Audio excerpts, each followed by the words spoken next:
Bulletin में सबसे पहले शामिल करेंगे चेयरमैन एफबीआर शब्बर जैदी का बयान, जो कहते हैं कि पाकिस्तान में 1 लाख कंपनीज एसईसीपी में रजिस्टर्ड हैं। टैक्स फाइलर 50,000 कंपनियां हैं। शब्बर जैदी ने कहा कि उन्होंने एसईसीपी चेयरमैन को खत लिखा है कि जो बाकी 50,000 कंपनीज टैक्स रिटर्न्स फाइल नहीं करती उनको वो निकालें या एफबीआर निकाले। चेयरमैन एफबीआर ने कहा कि नॉन फाइलर कंपनीज को टैक्स नेट में लाया जाएगा। शब्बर जैदी ने कहा है कि अकाउंट्स मुंजमद करने के हवाले से कानून में कोई तब्दीली नहीं की गई। ये हिदायत की है कि जिसका अकाउंट मुंजमद किया जाए उसको 24 घंटे पहले आगाह किया जाए।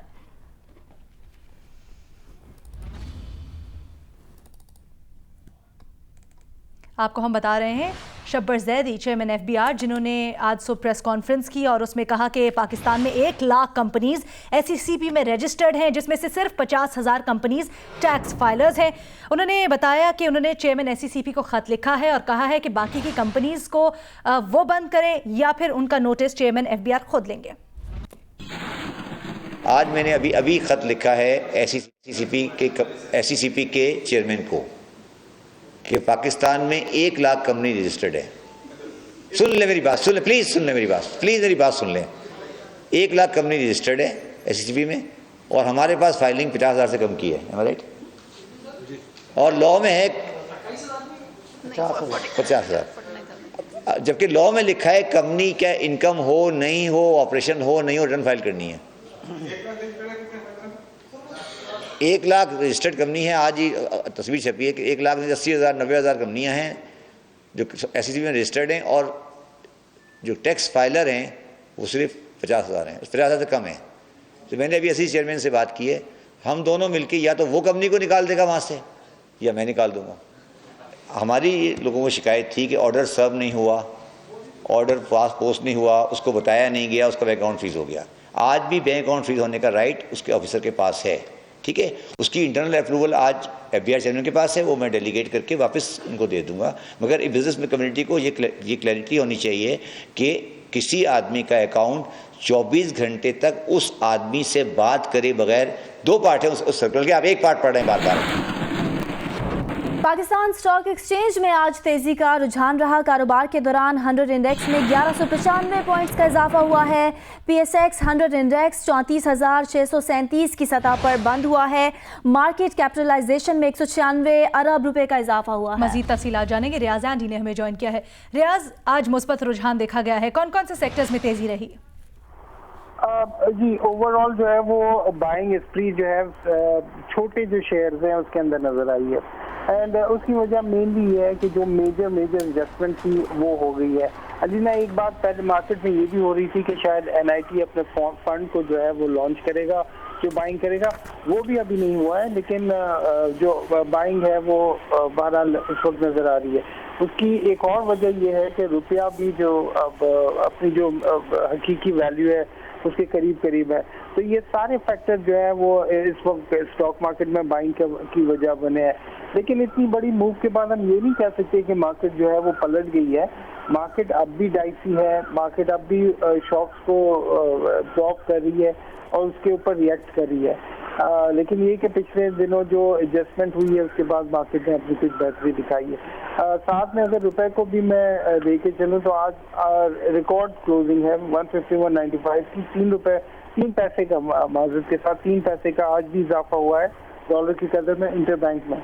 और ओपन मार्केट में अलबत्ता डॉलर जो है वो 1 रुपया कम होकर नीचे बंद हुआ है, 153 के ऊपर बंद हुआ है। तो ओवरऑल ऐसा लगता है कि 4 दिन से जो एडजस्टमेंट हो रही थी नंबर्स के अंदर वो समहाउ कहीं ना कहीं कंप्लीट हुई है। और उसके बाद अब जो इन्वेस्टर है, सरमायाकार है, वो ज़रा कैलकुलेट कर रहा है कि अब उसे मार्केट के अंदर एंट्री लेनी चाहिए या नहीं। आज का दिन ऐसा फील हो रहा है कि उसने यस एंट्री ली है। जो छोटे शेयर्स हैं उसके अंदर काम है, 20 करोड़ शेयर्स का काम हुआ है जिसकी मालियत सिर्फ 5 अरब रुपए है। तो ये इंडिकेट करिए कि छोटे शेयर्स जो है उसके अंदर कारोबार हुआ है। एक और चीज़ जो मेंशन करना चाहूँगा वो फिच की रिपोर्ट है। फिच ने आज रिपोर्ट किया है कि इंटरेस्ट रेट जो इतना बढ़ा है, इसके बाद हमारा जो हकीकी इंटरेस्ट रेट है वो 3.5% हो गया है और उसकी वजह से भी रुपए को इसका काम होगा। तो ओवरऑल एक पेनफुल प्रोसेस था, मरीज को रिवाइव करना था, उसको सस्टेन करवाना था, उसको सस्टेन करवाया है। अब इसके बाद आगे उसका इलाज कैसे होता है ये देखना है, लेकिन आज के दिन ओवरऑल पॉजिटिव था।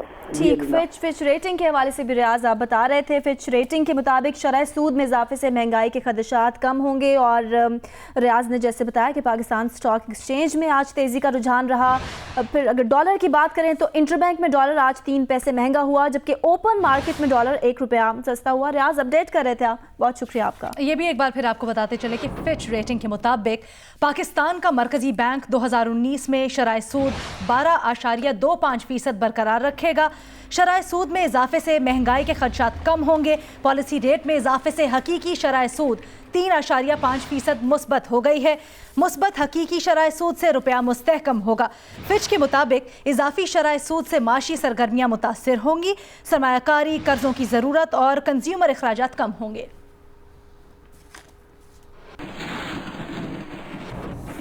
आगे बढ़ते हुए आपको बताया कि लाहौर हाई कोर्ट ने नैब केसेस में हमजा शहबाज की अबूरी जमानत में 28 मई तक तौसी कर दी है। समाअत के बाद मीडिया से गुफ्तगू करते हुए हमजा शहबाज का कहना था कि चेयरमैन नैब का इंटरव्यू अगर हकीकत है तो बड़ा शर्मनाक है। मजीद कहा कि चेयरमैन नैब ने प्रेस कॉन्फ्रेंस करनी है तो नैब सियासी जमात बना ले। नैब अपनी सियासी जमात का इमरान न्याजी से इल्हाक कर ले। जब मुल्क की कश्ती डूबेगी तो नैब का किरदार सरे फहरिस्त होगा। हमजा शहबाज ने कहा कि नैब और न्याजी का गठजोड़ है। न्याजी खान, आपको यौम हिसाब आने वाला है। उन्होंने कहा कि हम घबराने वाले नहीं, शहबाज शरीफ वापस आएंगे।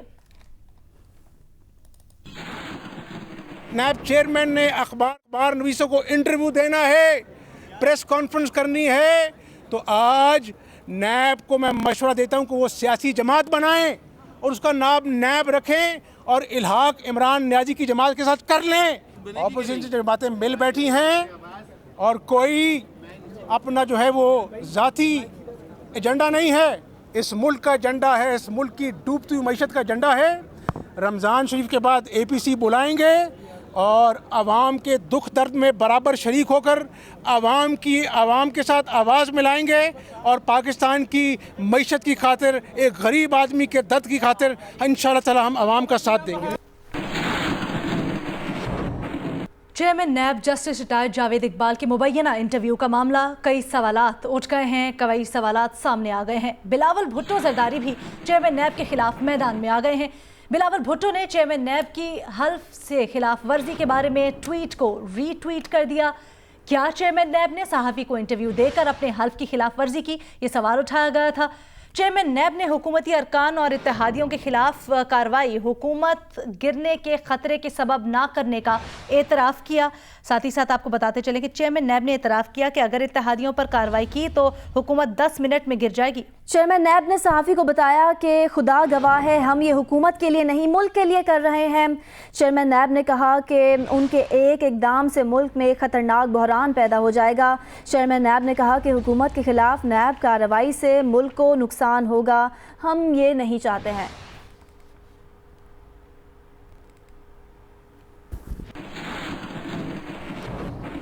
वज़ीर इत्तलात पंजाब शमशाम बुखारी कहते हैं कि मियाँ बिरादरान किसी तीसरे के जरिए डील के लिए तैयार हैं। उनका बुनियादी मसला अपने बच्चों की सियासत बचाने का है। डील से मुतालिक नवाज लीग का ट्रैक रिकॉर्ड सबके सामने है।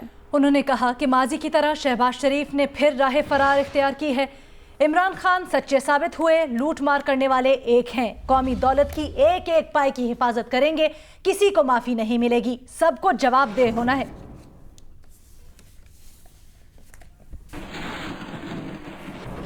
इस्लामाबाद से आपको रिपोर्ट करेंगे जहां 10 साल की बच्ची के कत्ल में मुलव्विस एक और मुलजिम को गिरफ्तार कर लिया गया है। मुलजिम बच्ची का करीबी रिश्तेदार है। मुलजिम की गिरफ्तारी पहले से जेर हिरासत मुलजिमान की निशानदही पर की गई है। नुमाइंदा जियो न्यूज़ अहमद सुबहान हमारे साथ मौजूद है। अहमद, क्या पेशरफ्त हुई है इस केस में?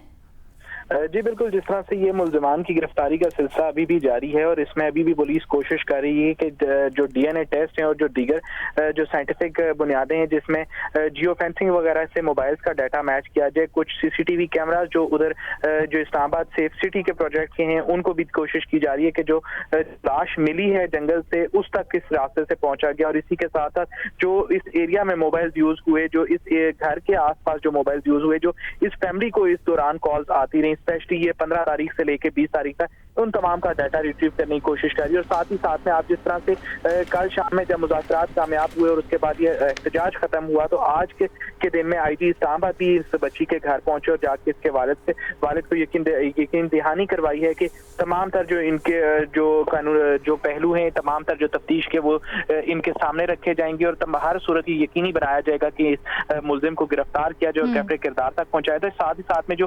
सियासी अराकीन है, जिसमें सेनेटर सिराजुल हक भी पहुंचे, आज में शेरी रहमान भी पीपल्स पार्टी की तरफ से पहुंची, उन्हें भी जाके इस फैमिली के साथ इसके दुख को बांटा। और साथ ही साथ में अब ये भी यकीन दहानी कराई जा रही है हुकूमत की जानिब से भी, जिस तरह से कल जो अली अवान भी जब पहुंचे जो MNA हैं, और साथ ही साथ में जिस तरह स्पीकर असद कैसर भी गए, तो उन्हें भी यही यकीन दहानी कराई। और आईजी इस्लामाबाद को और पुलिस हुकाम को भी ये हिदायत जारी की गई है कि हर सूरत इस मुलजिम को गिरफ्तार किया जाए, किसी भी सूरत इसमें कोई ऐसा पॉइंट रह ना जाए। लेकिन साथ ही साथ में जो इस्लामाबाद पुलिस के जो हमारे जराए हैं वो ये जरूर बता रहे हैं कि जो DNA सैंपल्स इनको कलेक्ट करने में जो मुश्किलात हो रही हैं, उसकी वजह से थोड़ा सा डिले आने का चांस जरूर है। अलबत्ता कोशिश अब भी जारी है कि हर सूरत इस मुलजिम की गिरफ्तारी को यकीनी बनाया जाए। बहुत शुक्रिया अहमद सुभान। आईजी पुलिस इस्लामाबाद आमिर जुल्फिकार ने मकतूला बच्ची के घर आमद पर बातचीत करते हुए कहा है कि बड़ा अंदोहनाक वाकया हुआ है, मुतासरीन का गिला था, पुलिस रवैया ठीक ना था।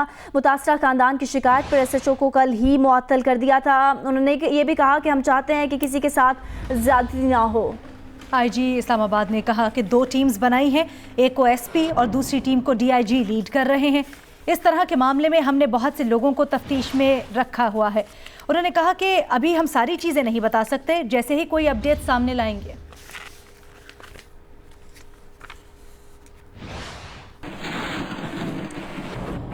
शेरी रहमान भी गई मकतूला बच्ची के घर और अफसोसनाक वाक़े पर उन्होंने अफसोस किया और कहा कि वज़ीर आज़म के हल्के में अफसोसनाक वाक़या पेश आया है। शेरी रहमान ने कहा कि ये गफलत बरतने वाले पुलिस एहलकारों को बरतरफ किया जाए और उन्होंने कहा कि कसूर वाक़े के बाद भी इस तरह के वाक़यात देखने को मिल रहे हैं। फैमिली दरबदर फिर रही है। पुलिस वालों ने कहा कि बच्ची बाहर क्यों गई। उन्होंने कहा कि बच्ची का अफसोसनाक वाक़े का मामला सेनेट में उठाएंगे। पुलिस मुजरिमान को तहफ़्फ़ुज़ दे रही है।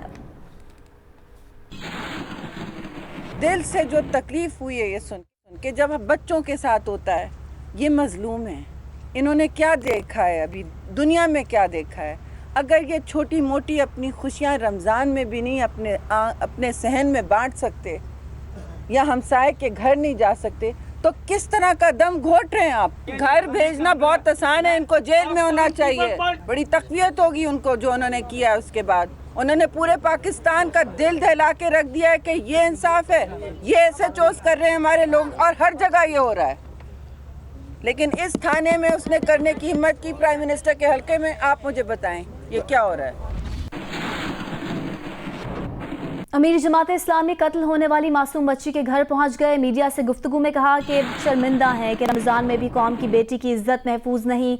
अफसोस है लाश मिलने के बाद एहतजाज पर भी इंतजामिया ने धमकाने की कोशिश की। सिराजुल हक ने कहा हुकूमत बताए पुलिस के बेहतर बनाने वाले दावे कहाँ हैं। इस वाक़े पर तो सारी रियासत को हरकत में आना चाहिए था। उन्होंने वाक़े में मुलव्वस मुलजिमान को सरेआम फांसी देने का मुतालबा किया। हम हुकूमत को कुछ वक़्त देते हैं कि आइंदा घंटों में अपनी ज़िम्मेदारी पूरी करे और फरिश्ता के कातिलों को, फरिश्ता के अगवा करने वालों को और फरिश्ता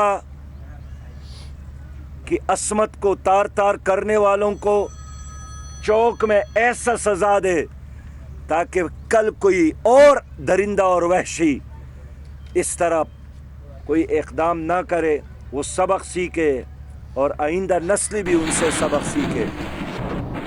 गुजरावाला का रुख करेंगे जहां मुबैना तौर पर 10 साल की घरेलू मुलाजमा पर तशद्दुद का वाक़या पेश आया। मुतासरा बच्ची को तशवीशनाक हालत में मेयो अस्पताल लाहौर मुंतकिल कर दिया गया। बच्ची ने इल्ज़ाम लगाया कि मालिक ने गर्म पानी से जलाकर उसके ऊपर मिर्चें फेंकी। बच्ची को रस्सियों से बांधकर डंडे भी मारे गए। पुलिस के मुताबिक घर के मालिक साबिक सिटी नाजिम बाबू जावेद के खिलाफ मुकदमा दर्ज करके गिरफ्तार कर लिया।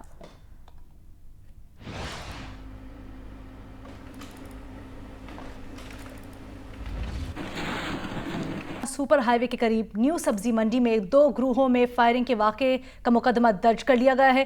न्यू सब्जी मंडी में मामूली वाक़े पर तलकलामी के बायस झगड़ा हुआ और 2 ग्रुप्स के दरमियान फायरिंग में 1 शख्स हलाक और 4 अफराद जख्मी हुए थे। FIR में कत्ल और इक़दाम कत्ल की दफात शामिल की गई हैं। आज सुबह न्यू सब्जी मंडी में फायरिंग के वाक़े के बाद मुश्तइल अफराद ने कई घंटे तक सुपर हाईवे ब्लॉक किए रखा।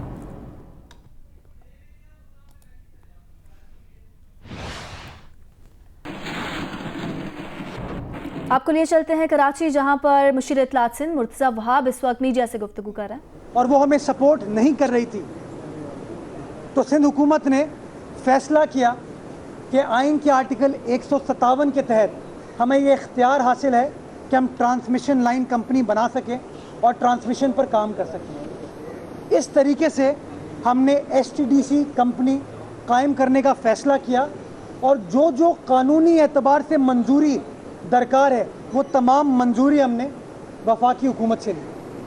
अल्हम्दुलिल्लाह वो कंपनी कायम हुई, वो ट्रांसमिशन की लाइनें बिछी और 18 महीने की कलील मुद्दत में वो लाइनें बिछी।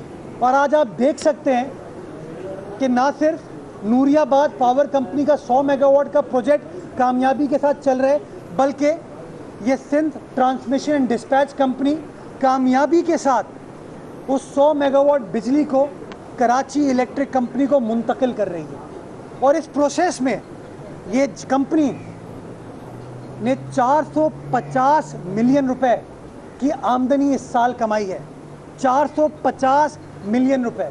हम उस दौर से गुजर रहे हैं जहाँ पर वफाकी हुकूमत कहती है कि इदारों का बुरा हाल है, इदारे नुकसान में जा रहे हैं, और दूसरी तरफ सिंध हुकूमत की एक कंपनी आपके सामने मिसाल के तौर पर मौजूद है कि ये ना सिर्फ कामयाबी के साथ अपना काम कर रही है, बल्कि सिंध हुकूमत को आमदनी प्रोवाइड कर रही है, रेवेन्यू प्रोवाइड कर रही है 450 मिलियन रुपए। और मैं आपको बताना चाहूँगा कि इसी कंपनी को नेपरा ने इसी साल अप्रैल में प्रोविंशियल ग्रिड कंपनी का दर्जा दिया है। नेपरा अगेन आज हमारे अंडर नहीं है, वफाकी हुकूमत के तहत चलती है। आज हुकूमत हमारी नहीं है, तहरीक इंसाफ की हुकूमत है। ये शो करता है कि ये प्रोजेक्ट एक कामयाब प्रोजेक्ट है, ये प्रोजेक्ट शफाफियत के साथ चला और पाकिस्तान के सिंध की आवाम के बेहतर मफाद में चला। लेकिन मुझे अफसोस के साथ कहना पड़ता है, कराची में मुशीर इत्तलात सिंध मुर्तज़ा वहाब मीडिया से गुफ्तगू कर रहे थे। दूसरी जानिब बहावलपुर लिए चलेंगे। मरियम नवाज ताज़ियती रेफरेंस से खिताब कर रही हैं।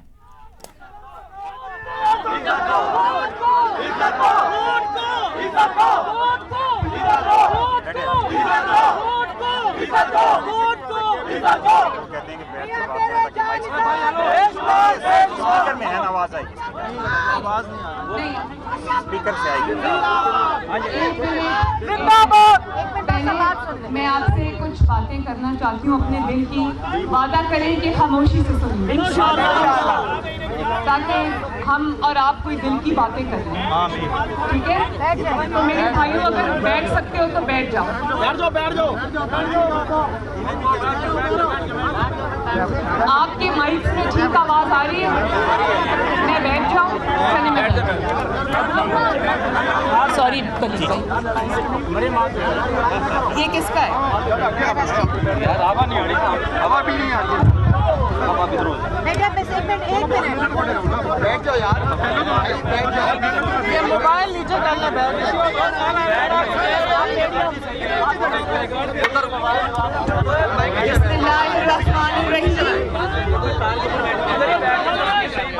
मेरे बहुत मोहतरम भाई वलीगुर रहमान साहब,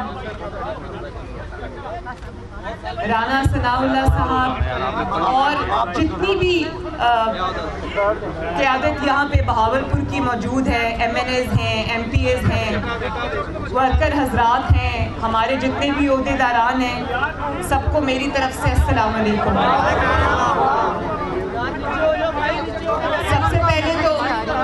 सबसे पहले तो मैं एक दफ़ा फिर दिली अफसोस का इजहार करना चाहती हूँ। बहुत बड़ा सानिया गुजरा है मेरे भाई के साथ।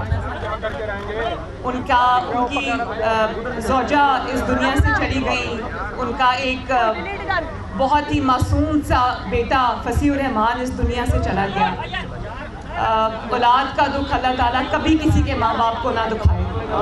और अल्लाह ताला जो मरहूमीन है, अल्लाह ताला उनको जन्नतुल फिरदौस में आला मकाम अता फरमाए, उनकी बख्शिश फरमाए। और बलीगुर रहमान साहब को और उनके सारे ख़ानदान के अफराद को अल्लाह ताला सब्र जमील अता फरमाए। और सब की औलादों को अल्लाह ताला हर गम से, हर मुसीबत से महफूज रखे। मैं यहाँ पर अपने भाई के पास तो आई हूँ, ये मेरे भाई हैं, मैं इनको भाई कह के बुलाती हूँ, लेकिन मैं यहाँ आज मियाँ साहब की नुमाइंदगी भी कर रही हूँ। मियाँ साहब अगर ख़ुद आ सकते होते तो वो ज़रूर आते। जितना वो मैंने उनको रंजीदा देखा इस सानहे के ऊपर। उन्होंने बलीग भाई को फ़ोन किया, अभी ये जाए हादसा पे पहुँचे नहीं थे, लेकिन मियाँ साहब ने फ़ोन किया और उसके फ़ोन के बाद वो और ज़्यादा रंजीदा हो गए। उन्होंने कहा बलीग रो रहा था, मुझसे बर्दाश्त नहीं हुआ। और उन्होंने मुझे जेल से खाने के साथ 2-3 पर्चियाँ लिख के भिजवाई कि बलीग को मेरी तरफ से ये कहना, बहावलपुर में मेरी तरफ से ये मैसेज देना कि मेरा दिल बलीग के साथ है। मेरा दिल जो है वो इस चीज़ पे बहुत गमज़दा है, अफसरदा है। अल्लाह ताला दर्जात बुलंद फरमाए जो दुनिया से चले गए हैं। तो दूसरा मेरा ख्याल है कि अभी एक बहुत बड़ा सानहा और भी हुआ है, जो कमरुज़्ज़मान कायरा साहब का बहुत यंग बेटा, जिस तरह से वो जितने बुरे हादसे में उसका इंतकाल हुआ है, उस पर भी हम सब का दिल बहुत रंजीदा है। बहुत अफसोस है मुझे, क्योंकि जो वालिदैन हैं जिनकी औलाद है वो ये समझ सकते हैं कि औलाद का दुख क्या होता है।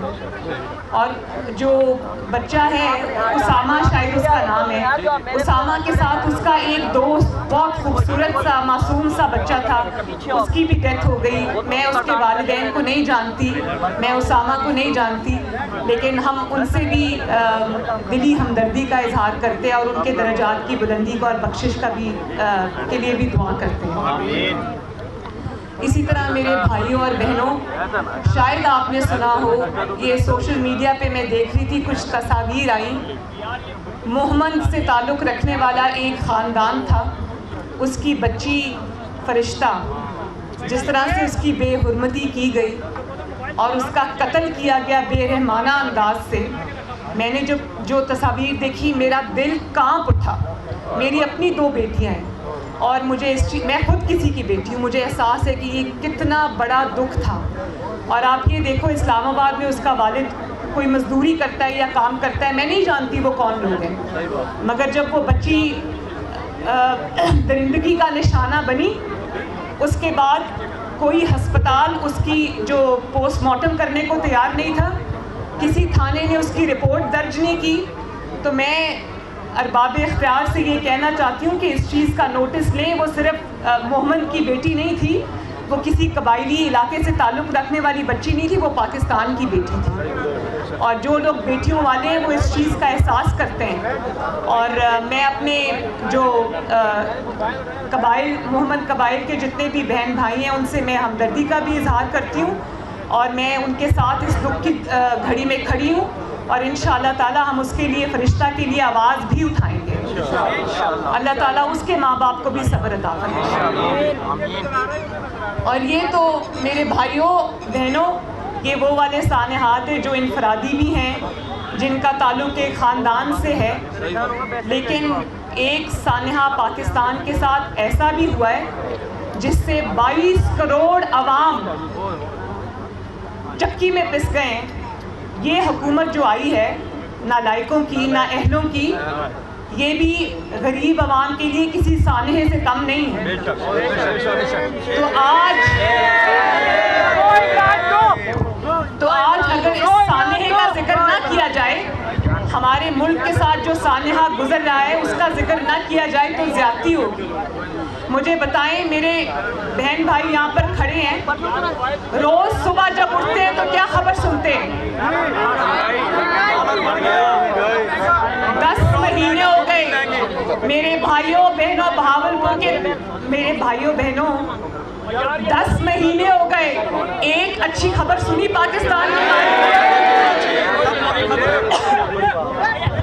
रोज सुबह जब उठते हैं तो देखते हैं जी आज बिजली महंगी हो गई, आज गैस महंगी हो गई, आज चीनी महंगी हो गई। ये लीमू क्या चीज होते हैं?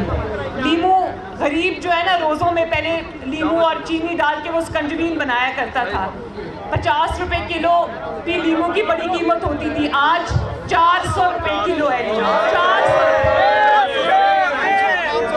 500 रुपए किलो है भावलपुर में।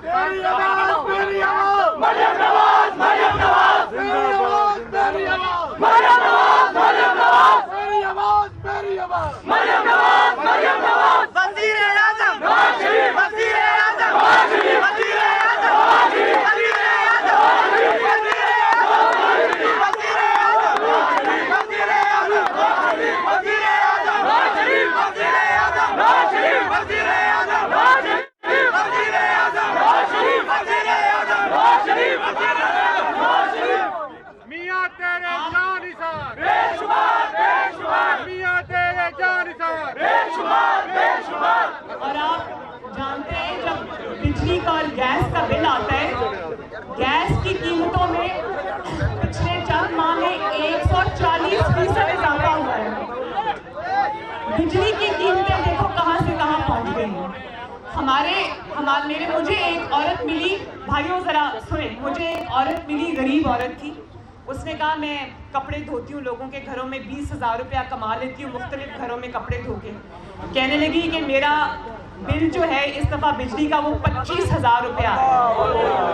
20,000 उसकी तनख्वाह है, एक कमरा है, पंखा है शायद और कोई 2-3 लाइट्स होंगी। कहती है कि मुझे 25,000 रुपया बिल आया है, तो बाजी हम बिल दें, खाना खाएं, दवाइयाँ खरीदें, बच्चों की फीसें दें या क्या करें? तो गरीब जिस चक्की में पिस रहा है, मुझे मियाँ साहब ने, जब भी मैं मियाँ साहब को मिलने जाती हूँ जेल में, तो वो उन्होंने आज तक, या पार्टी के जितने अफराद हैं वो इस बात की गवाही देंगे कि आज तक मियाँ साहब ने नहीं कहा कि मेरे लिए आवाज़ उठाओ या मुझे जेल से बाहर निकलने के लिए, मेरी आज़ादी के लिए या मेरी रिहाई के लिए आवाज़ उठाओ। एक बार नहीं कहा। अगर कहा तो ये कहा, मुझे कहा कि लोगों के दुख दर्द में जाके शामिल हो।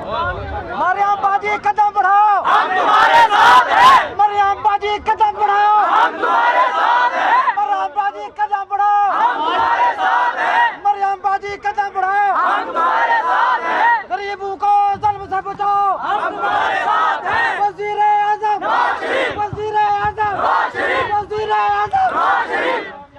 और मियाँ साहब,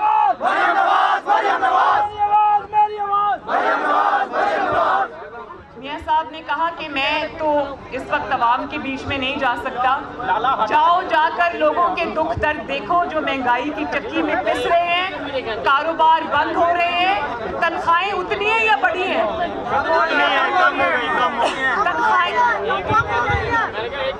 तनख्वाहें कम हो गई हैं और खर्चे डबल हो गए हैं। घरों में लड़ाइयाँ हो रही हैं, खावन बीवी से लड़ रहे, बीवी खावन से लड़ रही है। किसी के घर में दवाई के लिए पैसे नहीं है, किसी के घर में बिजली का बिल देने के लिए पैसे नहीं है। मैं एक दुकान की तस्वीर मैंने देखी, दुकान के ऊपर एक बड़ा सा बैनर लगा हुआ था, उसमें लिखा हुआ था कि दवाइयों की कीमतों में हालिया इजाफे के बाद यहाँ पे दवाइयाँ, चीजें गिरवी रख के भी दी जाएंगी।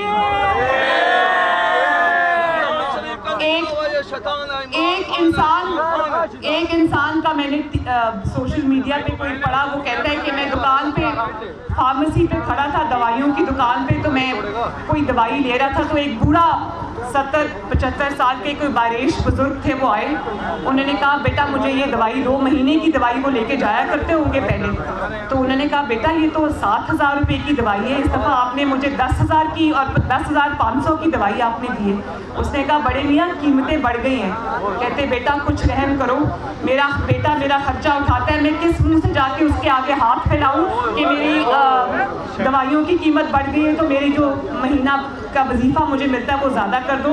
बेटा मैं अपने बेटे के आगे हाथ नहीं फैला सकता, तुम ही कुछ कम कर दो कीमत। तो ये जो मुश्किलात हैं, जब से मियाँ साहब को बंद किया और फिर डॉलर की कीमत देख रहे हो ना, 155, ये जो नालायक के आज़म है, इसको मैं वज़ीर आज़म नहीं कहती,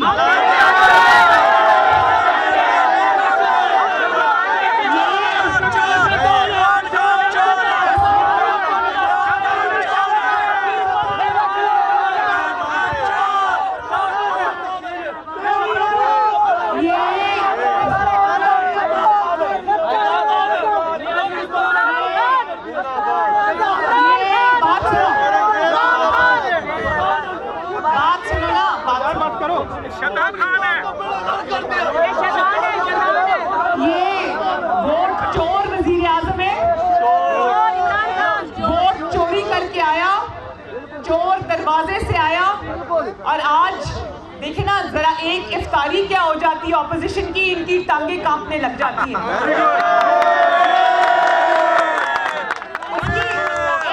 उसकी वजह क्या है? उसकी वजह ये है कि जो गलत काम करके हमेशा आगे आता है, जो चोरी करके आगे आता है, उसके पास वो हर बात से फिर डर जाता है। बिल्कुल बिल्कुल। तो इनकी जो कपकपाहट है ना और इनकी जो खौफ है वो नजर आ रहा है। देखो और ऊपर से परफॉर्मेंस क्या है, कभी कहता था कि मैं कभी किसी के आगे हाथ नहीं फैलाऊंगा, कहता था या नहीं कहता था? नालायक के आज़म कहता था ना, मैं किसी के आगे हाथ नहीं फैलाऊंगा, मैं हाथ नहीं फैलाऊंगा, खुदकुशी करूंगा।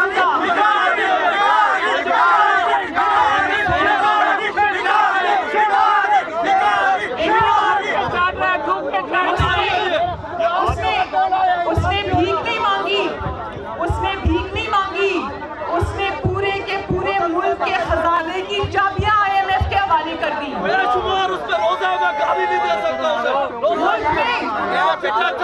मुल्क में भाई बात तो सुन लो ना, बात सुनो, तो मुझे चीखना पड़ता है।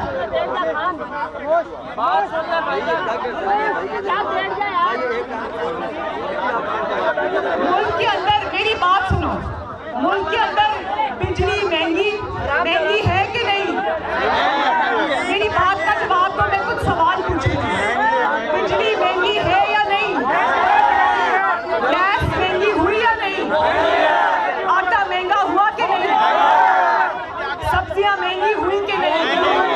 दालें महंगी हुई कि नहीं? दवाइयां महंगी हुई कि नहीं? हर चीज महंगी हो गई। सिर्फ 2 चीजें सस्ती है इस वक्त पाकिस्तान में, एक हमारे रुपए की कीमत और एक पाकिस्तान की खुद मुख्तारी। सिर्फ ये 2 चीजें जो इस वक्त सस्ती है पाकिस्तान में, बाकी तो गरीब का सांस लेना भी मुश्किल है। और जिसने मुल्क को देखो 8 महीने में नवाज शरीफ को जब मुल्क मिला था, किस हाल में मिला था? टूटा फूटा लुटा फुटा मुल्क मिला था नवाज शरीफ को। उसने धरनों के खिलाफ बावजूद, साजिशों के बावजूद मुल्क को अल्लाह ताला के फजल करम से कहाँ पहुँचा दिया। अब लोड शेडिंग हो रही है या नहीं हो रही?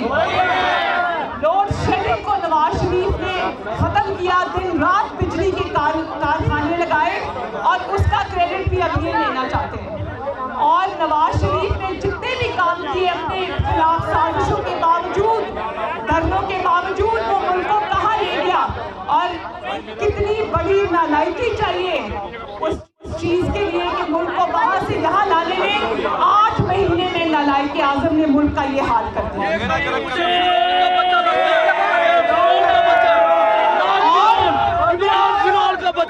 ये वो मुसलमान है, ये फिरौन की औलाद है।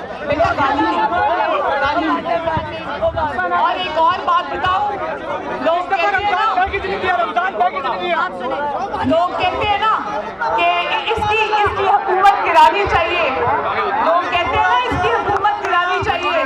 मैं कहती हूँ कि अगर इसकी हुकूमत गिर रही हो, अपने 4 बंदे खड़े करके इसकी हुकूमत को खड़े रखना चाहिए, ताकि लोगों को पता चले इस चेहरे के पीछे क्या है, ताकि लोगों को पता चल सके कि जो तब्दीली के दावेदार हैं उन्होंने मुल्क का क्या हाल कर दिया। तो इन्होंने जो बुलंदोबाग दावे किए थे ना, आज इनको उस चीज़ को फेस करना चाहिए। मैं चाहती हूँ कि ये यहाँ पर इक़्तिदार में अभी कुछ महीने और रहें, लोग इनके जो चेहरों पे से पर्दे उतर रहे हैं वो पूरी तरह उतर जाए, लोग इनके भयानक चेहरे देख लें और लोग देख लें कि जब वोट को इज्जत नहीं मिलती, जब वोट चुरा कर जबरदस्ती के हुक्मरान कभी मुसल्लत किए जाते आवाम के ऊपर, जो आवाम के नुमाइंदे नहीं होते, तो फिर मुल्क का ये हाल होता है। मेरी आवाज़, मेरी आवाज़, मेरी आवाज़, मेरी आवाज़, मेरी आवाज़, मेरी आवाज़, मेरी आवाज़, और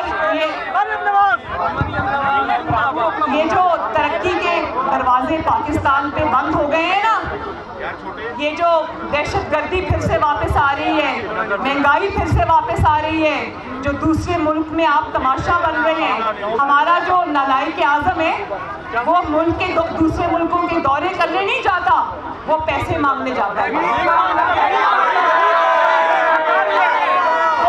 मांगने जाता है बाहर। और दुनिया में, देखो मेरी बात सुनो, दुनिया में कोई ऐसी हुकूमत नहीं है जो कर्जे ना लेती हो। दुनिया में हुकूमतें कर्जे लेती हैं, लेकिन जब कर्जे लेती हैं, नवाज शरीफ दौर में भी कर्जे लिए गए, लेकिन उन कर्जों से 5 साल में पाकिस्तान को खड़ा कर दिया। 10,000 किलोमीटर मोटरवे बन गई, सड़कें बन गई, इतने बड़े बड़े कारखाने लग गए बिजली के, उसके अलावा महंगाई कंट्रोल की, मुल्क की आमदनी बढ़ाई। ये तो कहते हो कि नवाज शरीफ हुकूमत में इतना कर्जा लिया, ये नहीं बताते कि नवाज शरीफ ने वो पैसे कमा कर मुल्क से आमदनी बढ़ाकर कितने कर्जे वापस किए। पहली दफा हिस्ट्री में बहावलपुर में सोलर पार्क बना, और पहली दफा 2017 के अंदर IMF को खुदा हाफिज कह दिया था नवाज शरीफ। और अब हमारे जो वज़ारत ख़ज़ाना है उसके अंदर IMF खुद आके बैठ गई है, और IMF हमारी तकदीर के फैसले करेगी। IMF के पास हमारी खजाने की चाबियां हैं, तो लोगों ये मुल्क का अल्लाह के हवाले है।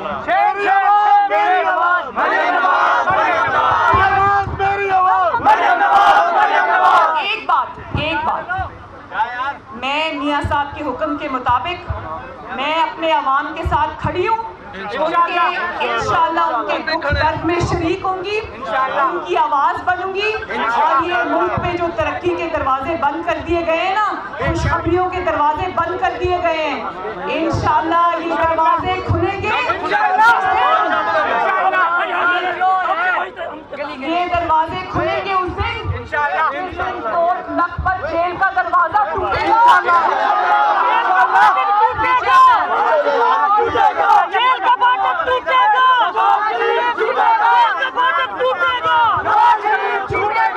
का फाटक टूटेगा,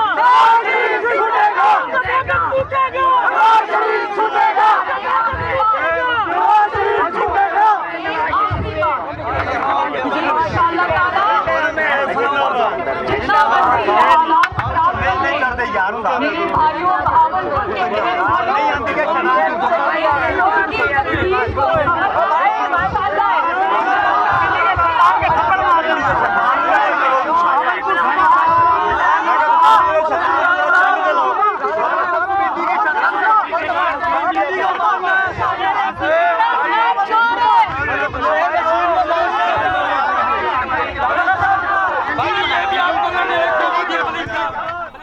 मरियम नवाज ने ताज़ियत की बहावलपुर में, उसके बाद उन्होंने सियासी गुफ्तगू भी की। Assalamu alaikum, I'm Huma Amir Shah. And I'm Abdullah Sultan. For more videos and updates, what you have got to do, you have got to click the subscribe button. Don't forget to watch Geo News.